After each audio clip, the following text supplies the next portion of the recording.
March 13, 2022.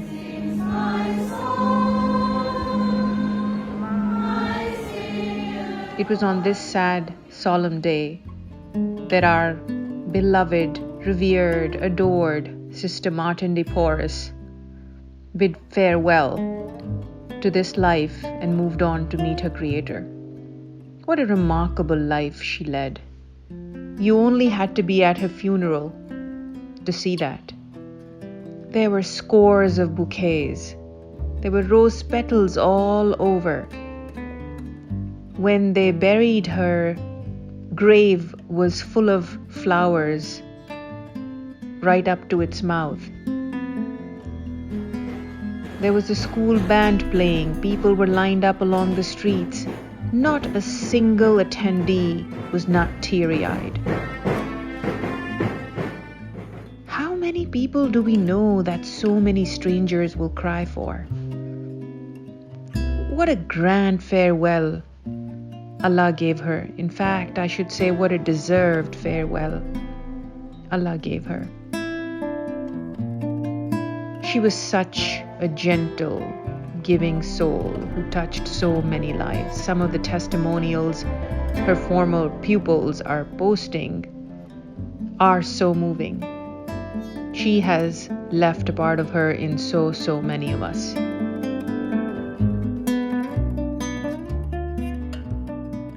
Her memorial service was held at the premises of Sacred Heart School. It was attended by many of her former pupils, current students, members of staff, members of her treating physician team, prominent members of the education community in Lahore, and her godchildren, among many others. Some of them had their unique experiences and stories to share. But what is super special is the fact that she touched so many lives, but she touched us all in a unique, special way. Her love, her dedication, her interest was truly unique. In every life that she touched, every student that she influenced, and other people that she came across in her life. The ceremony was hosted by Dr. Kees, who was not only a former pupil but also one of her treating physicians. It began with renderings from the Bible and the Quran. Souls of the righteous are in the hand of God, and no torment will ever touch them. Who trust in Him will understand truth, and the faithful will abide with Him in love.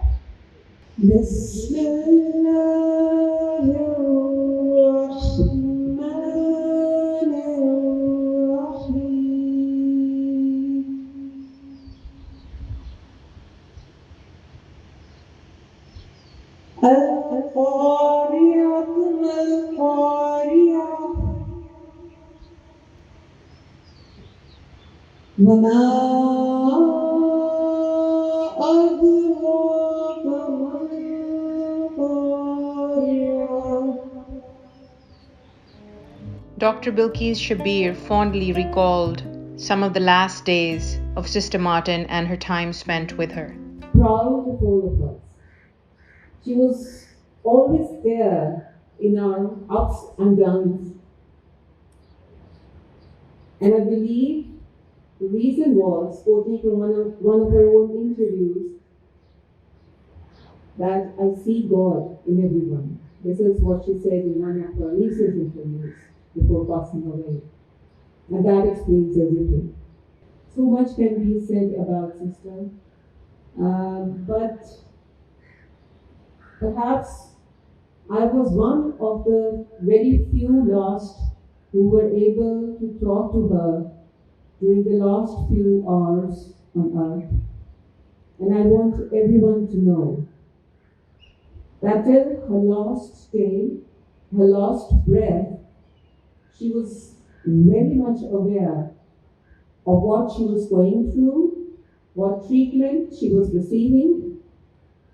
She was very much in control of the mode of treatment and the final decisions she was making.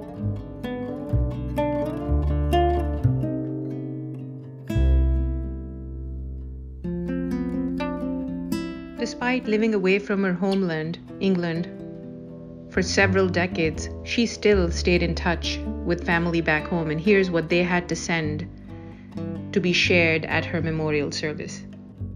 And we would all have a family reunion. There was always plenty to chat about and lots of laughter and hugs. She talked so proudly and with such love for the school, her pupils, past and present, the community of sisters and families she had become very close to. Our family are very proud of all she achieved and are also thankful to all of the community who cared for her and helped make her life of service so happy and fulfilling. She will always be in our hearts, remembered with love and pride. Thank you for this celebration of her life today. Sent with love from Nicola on behalf of Sister Martin's family in England. What's special about Sister Martin is that she actually has family not just in England but all over the world. Many of her former pupils sent written messages, some of which were read out during the memorial service by Sister Maria and other staff members. My personal favorite, however, was Sister Sophia talking so candidly and so lovingly and in such a light mood about various elements of her personality and even her leadership style. Whatever has happened, whatever progress school has made, it has been the brainchild of Sister Martin. Sister Martin was a very humble person, very humble. A student got a beautiful photo of her framed, and she was trying to hide it here and there. It was sometimes behind that door. I used to put in the passage and it would disappear. Then I took it and I put it downstairs in the junior school, like a computer room. I said, here she can't touch it. And now when I saw her photo here, I think she wouldn't be liking that she was right there in front. She was a very humble soul. She never owned any success as her personal achievement. She always acknowledged the effort and accomplishment of each staff member. It may be the outstanding result of students or success of any event taking place in the school. I'm sure that the teaching as well as sporting staff will agree with me that this made them to work all the better under her leadership. She was very concerned about others. Love seemed to be innate from her. Children were all attracted to her. They would all run to her, not even in school. Whenever we went out, anybody's children would be coming, running to her. Many people would come and say hello to her. And afterwards, I would jokingly say, Sister Martin, going out with you is not good because nobody bothers about me, everybody is around you. She would laugh, she said, see, there was a difference of age, but we were great friends. I think I was the only sister who could tease her, and she used to tease me as well. A few years back now, she would often say, Sophia, growing old. I said, of course, yes. I said, somebody's growing young, and then she would laugh. You all know she had great love for animals. She's a writer of a book, author of a book, Letters from Princess, her favorite dog. So Martin has not, maybe you don't know, she has also been teaching along with Sacred Heart to the 9th and 10th class of St. Joseph's School. sister, and many of our sisters and many girls who are now abroad, they owe their success to Sister Martin. That is so true. So many of us owe our success to her. One of those former pupils, Dr. Chugh, who now holds a prominent position in the education sector, remembered her in the memorial service so very fondly. So right before them was a very interesting time in this exact area. The entire school could tell when Sister Gonzala would ring the bell and when Sister Martin would ring the bell, because Sister Gonzala's bell was very steady and pace, and Sister Martin's bell was very fun and joyful.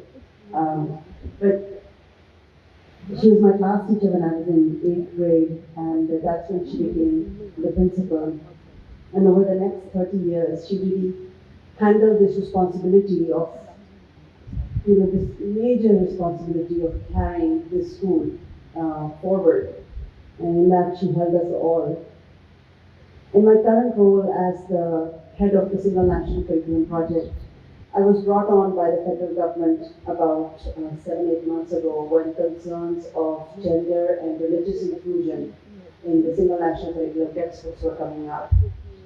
And I don't think that they could have picked someone better than a former student of Sister Martin and a student of the school indeed.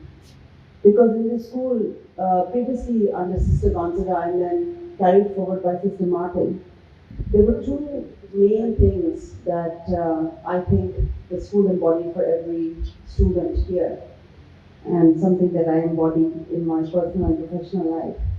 The first thing was that for the first 12 formative years of my schooling, I was a human being. I was not a girl child. In this school environment, my gender was a part of my identity, not my entire identity. I remember in 8th grade, we brought the clipping of Captain Aisha's appointment as the first female captain, and Sister Martin telling us all about how proud she was of a former student of Sister Martin who had achieved so much. I learned a lot of my religious ethics from very religious people. But the beauty of that is that those religious people were from a religion other than my own. But Sister Martin, being a Christian, taught me values of humanity, of trust and honesty. That kind of character building that was in the air in the school, in the teachers and in our peers, I think was profound. And one particular example that I will share is that when I was in 10th grade, there was supposed to be a preparatory send-ups exams for metric. And I showed up one day and I had, by mistake, prepared for the biology exam, whereas it was supposed to be the physics exam that day. Biology was the next day. And I panicked.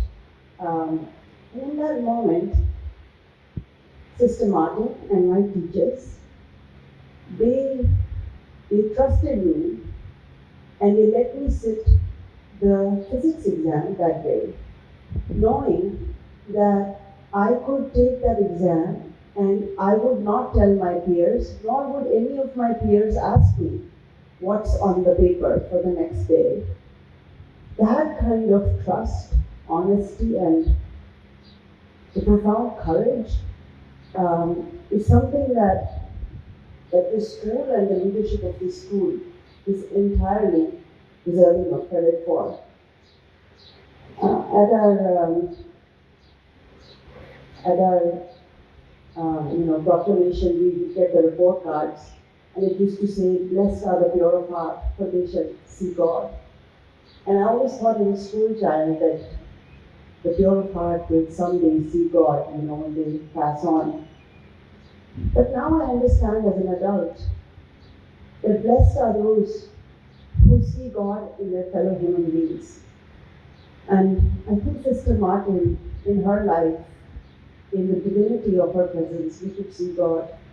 And I tell you, It's certainly very true that Sister Martin did see God in everyone she met and encountered. Watch another former pupil, Mrs. Maksood, whose daughter Huma Maksood was my classmate as she talks about Sister Martin and shares how Sister Martin's life embodies the spirit of the school song. Of course, our beloved school song, which sounds even more special when sitting at the piano, is Miss Roshini, Sister Martin's goddaughter. A lot can be said. We would be here till 2 days. My addition is this, that Sister Martin was living the life of our school song. If you think of the school song, each word, each sentence, she was living. So she was the living soul of our school song. So Roshani, can we have the school song? You may all stand up and sing. Everybody stand up and sing. Shout, everybody, and sing. Sing without we sing today, the school we love so well. And everyone we say, may happiness share well. Fill our lives with beauty, to be faithful and true, and to fulfill our duty is the ideal we pursue. To strive towards nobility, to help all in thy need, and to love in humility, this shall be now our creed. The days that we spend here, so happy and carefree, shall always be held there, and in our memories we gladly gather here to say, may our school forever be. And for this each day we pray, may God grant so it be. 3 cheers for Sacred Heart. Yes, 3 cheers for Sacred Heart, the school that has given us values of integrity, hard work, honesty, kindness, among so many other things.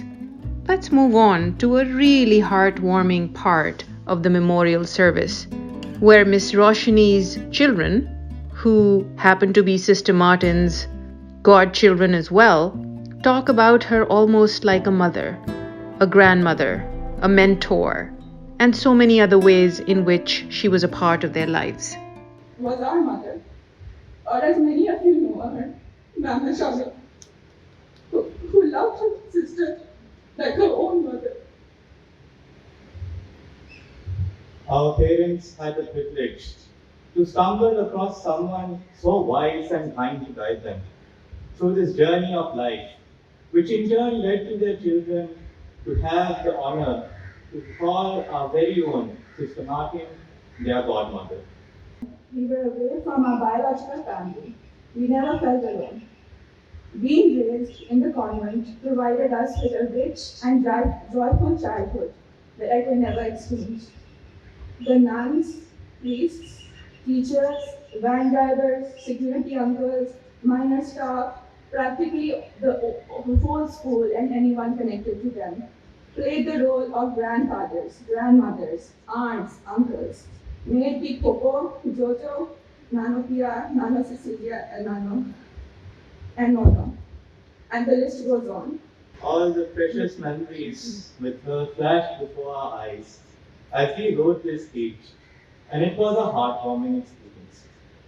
The movie nights, eating ice cream and watching movies of dogs and then crying about them.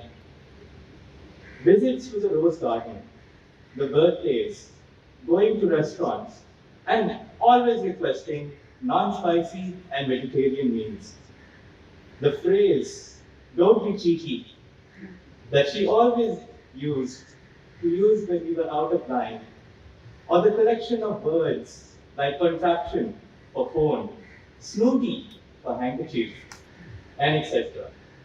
We will always remember when we had to explain how to utilize video calls and her radiant smile when she finally figured it out. We were so lucky to have her in our lives constantly, and although we spent so much time with her, took her to trips to Islamabad, Maksood, and even Sri Lanka, had her present on the most important milestones of our lives. We still feel greedy and wish that she could be still with us. Regardless, we have no regrets. My sentiments exactly. Don't we all wish that she could still be here with us? Right after this heartwarming speech, Dr. Qasim Bashir was invited to the podium. He had the distinct privilege to be her treating physician and her neurologist for the last several years. And it was amazing to see him share some very personal, private moments related to those difficult times when she suffered a major stroke. I've never shared this thing with anyone. I think maybe just a handful. And I would tell you that on December 3rd, when I got the call that what had happened to Sister Martin, and they rushed her from King Edward to another hospital. She had suffered a major stroke, and it was, in our medical terminology, it was the most bad type of stroke one could ever experience, because if you don't make through, you can easily end up your life, if you survive, with not being able to communicate, comprehend, talk, and let alone the right side of the body going totally weak for the rest of their life. And there was a lot of pressure because A, my teacher, B, a lot of sisters were there with her to give her comfort and praying, and a lot of other people from Lahore. The more the news spread out, everything started to go about in Lahore. And when we started doing the procedure, the decision had to be made whether we had to intubate her or we could do it under local anesthesia. For this type of a stroke, we normally try to intubate because the patients are very, very restless because of the stroke evolving. And the odd thing was that Sister Martin was not at all restless. She just couldn't speak, but there was no restlessness on her part. And that's totally amazing, because I tend to see these sort of patients every day. But this is very striking that how could someone be so calm and peaceful during that time? So we decided just to, in order to save time, because we are always racing against time in these scenarios, to just proceed with the local anesthesia. The history that I got from the sisters about her health condition, there was nothing very pertinent. So with such a thin person, I thought that maybe the vessels are going to be very straightforward access and everything, but got the whole, we had a very hard time getting up into the brain. I'm just now trying to be a layperson because there's a reason why I'm telling all of these things. Because I never confided all of these things before. What happened in that room? So 3 hours, 45 minutes, she comes to us. Every minute that we're losing, the stroke is evolving. We want to be very quick and try to get the clot out. And we tried 1 thing, 2, 3, 4, everything was failing. Everything was failing. We just could not go above our heart into the brain to be close to the clot. We could see it, but we just couldn't get to it. And the anxiety, with all the prayers that I was praying inside, that, she's my teacher, I need to do something for her. This is the time that I need to be with her and try to do something. And every device we opened up, we tried, everything failed. Nothing would just go into the brain.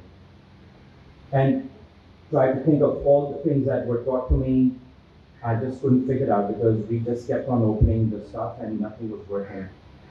And suddenly a thought came into my mind that, okay, if we can't get in the brain, why don't we just stay where we are and try to infuse a drug? Again, that was totally out of the book approach. And I don't know where that thought came from, but we started infusing, 30 minutes go by into the infusion, and she starts to mumble. 45 minutes, she started to move her right side of the body, and then 1 hour, she's conversing and talking. But I clearly remember, and I'm telling you all 100% truth, is that at 30 minutes when she started to mumble, I felt that something flashed in the room. And I just couldn't figure out, and I kept on wondering afterwards what happened in that room, because where did that thought come from that how to approach this thing?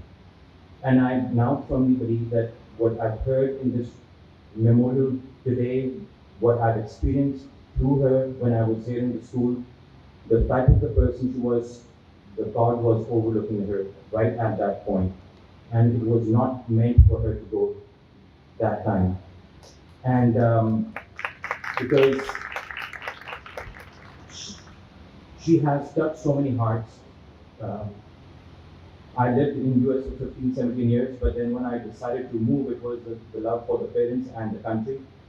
And I can't even fathom that how can a person leave her own family and be in a different country and then work for all of us. That's a true dedication that one can ever think of. Dedication to education, dedication to service to humanity, and dedication to God. One of the very inspiring talks on her memorial service was actually by her primary care physician, who happened to spend the last couple of months of her life with her, paying her regular visits, and really shared some heartwarming stories about her from that time. ना ही मैं यहाँ का alumnus हूँ, ना ही मेरी कोई बहुत ज़्यादा लॉन्ग एसोसिएशन रही है, उसके बावजूद ये थोड़ा सा अरसा, थोड़ा सा पीरियड जो उनके साथ गुजरा है, मैं समझता हूँ कि ये मेरे लिए ज़िंदगी भर का बहुत बड़ा एसेट है। जैसे प्रोफेसर कासिम बशीर साहब ने बात की कि पहली खसूसियत और एट्रीब्यूट और क्वालिटी जो उनकी ज़ात में मौजूद थी, जिसकी वजह से उन्होंने ग्रेटनेस अचीव की, वो उनकी कमिटमेंट और डेडिकेशन थी। जनवरी 5, 1958 से लेकर मार्च 13, 2022 तक ऑलमोस्ट 63 ईयर्स, 63 साल किसी एक मुल्क को दे देना, किसी इदारे को दे देना, वैल्यूज को दे देना, तालीम को दे देना, ये बहुत बहुत मुश्किल काम है। हमारे लिए यहाँ पे चंद लम्हात में ये बात कर जाना बहुत आसान है, लेकिन 63 बरस साल एक मिशन को लेकर चलें और उसको जिंदगी भर तक निभाने का अमल जो उन्होंने किया, मैं समझता हूँ कि ये सबसे बड़ी खूबी थी जो सिस्टर मार्टिन की ज़ात से, जिंदगी से, लाइफ से हमें सबको सीखने की जरूरत है। दूसरी एट्रीब्यूट और क्वालिटी जो मैंने बहुत क्लोजली उनमें ऑब्जर्व की, वो उनकी लॉयल्टी थी। अब सब मुझसे बेहतर जानते हैं कि पेट्स को बहुत पसंद करती थी, उनके पास डॉग्स भी थे। और मैं बताना और शेयर करना चाहूँगा, जब मैंने एक नशिस्त में उनसे शेयर किया, मैंने डॉग कहा, शी वॉज ऑफेंडेड। उन्हें पसंद नहीं आया कि उन्होंने मेरे प्रिंसेस को या लाडी को या जो उनके नाम मुख्तलिफ थे, शर्ली कैट थी उनकी, कि उन्होंने उसे डॉग कहा है, और वो डॉग भी कहना पसंद नहीं करती थी। She used to call doggy. 2 दफा ऐसे मौके आए, सिस्टर मार्टिया यहाँ पर मौजूद हैं, और एक दफा सिस्टर रोशाने भी मौजूद थी उनके दफ्तर में।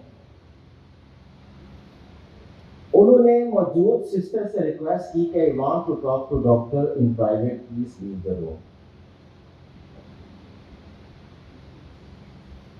मुझसे बहुत से लोगों ने पूछा है कि you have the privilege to talk to sister Martin in her terminal illness alone, क्या बात है? डेफिनेटली अगर वो बात पब्लिक में करने वाली होती तो वो डेफिनेटली प्राइवेटली बात ना करती। लेकिन जो चीज़ मैं यहाँ शेयर करना चाह रहा हूँ, यहाँ पे टीचर्स भी मौजूद हैं, एडमिन भी मौजूद हैं, जो गवर्नमेंट की लेगेसी को आगे कंटिन्यू करेंगे, वो सब लोग यहाँ पर मौजूद हैं। कि इन दोनों प्राइवेट सीटिंग्स में जो सबसे टॉप ऑफ माइंड प्रायोरिटी की चीज़ थी, वो ये थी कि what would happen to government when I was gone.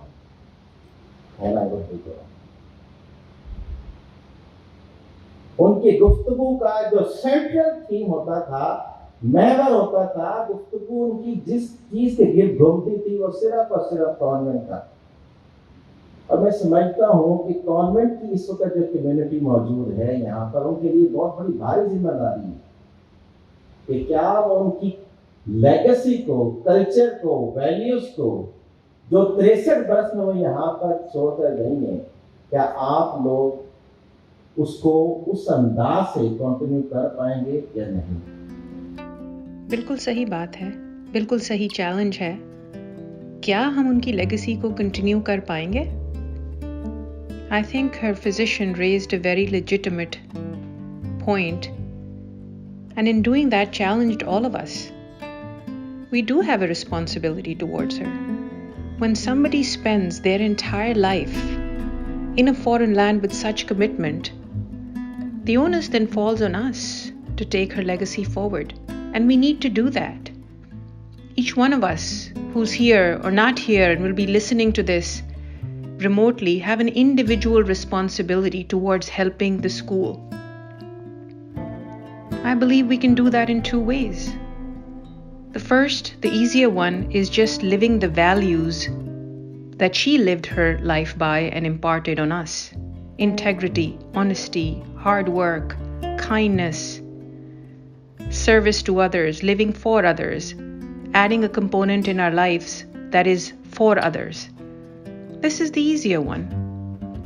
But I think there is a harder challenge, and that is to actually feel responsible for the future of Sacred Heart School, helping in any way we can as volunteers, financially, by helping with the branding of the school, sharing the values broadly, and making sure that we have a link to the school. Sister Martin, I felt, may have been the last link to Sacred Heart School for me personally, but I think the legacy she left behind must go on.